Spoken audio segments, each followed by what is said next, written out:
یہ کہانی دلی کی جامع مسجد کی ہے، جہاں پر سیڑھیوں پر ایک فقیر بیٹھا کرتا تھا اور وہاں پر آنے جانے والے نمازیوں سے بھیک مانگا کرتا تھا۔ ایک دفعہ اس جگہ ایک افسر کا تبادلہ ہوا اور اس افسر کی بیوی کو پرانی مسجدیں اور پرانی عبادت گاہیں اور پرانی تعمیرات دیکھنے کا بہت زیادہ شوق تھا۔ تو اس افسر کی بیوی کو پتا چلا کہ یہاں پر دلی میں کوئی بہت پرانی مسجد ہے جو بہت قدیمی ہے۔ اس نے اپنے شوہر سے وہاں پر جانے کا ارادہ کیا۔ اس کا شوہر کے ساتھ وہ وہاں چلی گئی اور جب وہ مسجد میں گئے، انہوں نے مسجد گھومی۔ گھومنے کے بعد جب واپس آ رہے تھے تو اس سیڑھیوں پر ایک فقیر بیٹھا ہوا تھا۔ اس فقیر نے اس سے بھیک مانگی۔ اس افسر کی بیوی نے اپنا پرس کھولا اور کچھ رقم اس فقیر کے ہاتھ میں رکھ دی۔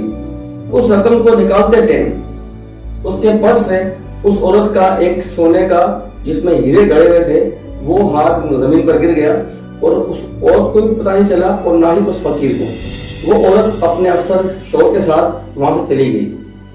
تھوڑی دیر بعد جب اس فقیر نے دیکھا کہ اس کے پیروں کے پاس ایک بہت قیمتی ہیروں کا ہار پڑا ہوا ہے تو اس نے وہ ہار اٹھایا اور اس نے بولا کہ یہ ہار کہاں سے گرا ہے، یہاں تو مسجد میں کوئی اتنا قیمتی ہار پہن کر نہیں آتا۔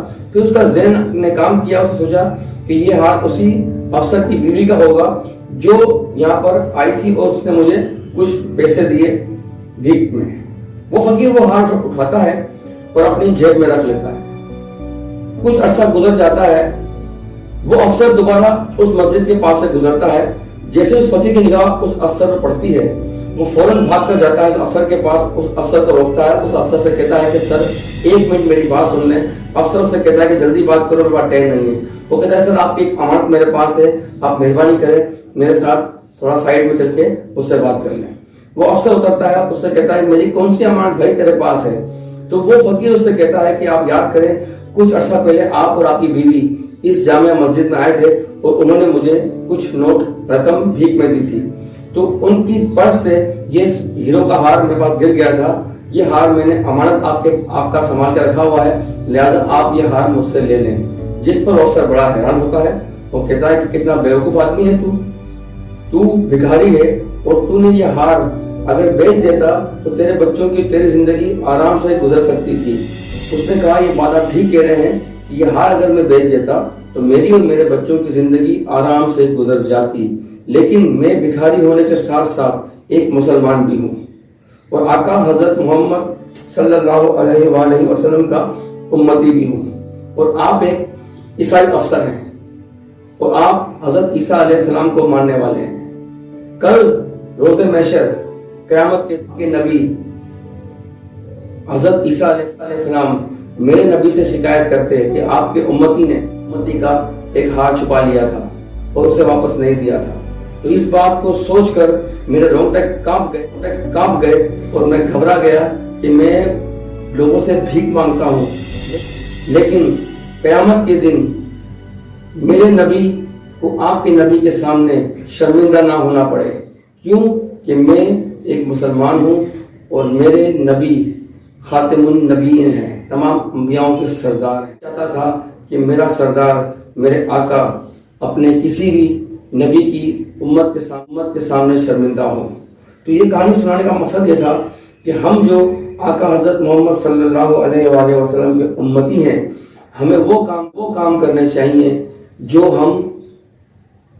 ہمارے آقا کی تعلیم ہے ہمارے پاس۔ ہم ایسا کوئی کام نہ کریں جس سے ہمارے آقا کو کسی بھی معاملات میں تکلیف ہو اور دکھ ہو۔ یہ بات میں اس لحاظ میں کہہ رہا ہوں،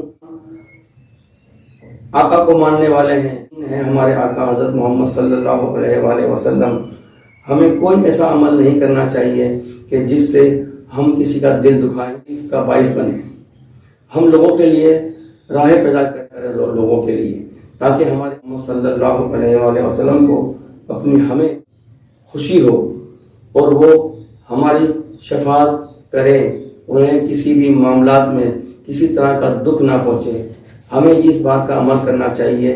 کہانی میں نے بہت چھوٹی بنائی ہے کہ ویڈیو بہت لمبی ہو جائے گی، اس پر باتیں تو میں بہت کر سکتا ہوں، بزنس کے بارے میں، کاروبار کے بارے میں، غیر مسلم سے لین دین کے بارے میں بہت ساری باتیں ہو سکتی ہیں، لیکن ان باتوں کو آپ سمجھنے کی کوشش کریں۔ اگر یہ ویڈیو کو میں لمبی کروں گا تو آپ لوگ بور ہو جائیں گے، لہٰذا ویڈیو چھوٹی بنائی ہے. اس بات کو غور کریں، سوچیں اپنے روزمرہ کی زندگی کے اندر. Thank you. پاکستان زندہ باد. آپ کی دعاؤں کا طلبگار اور آپ کے لیے دعا گو، محمد جاوید شیخ.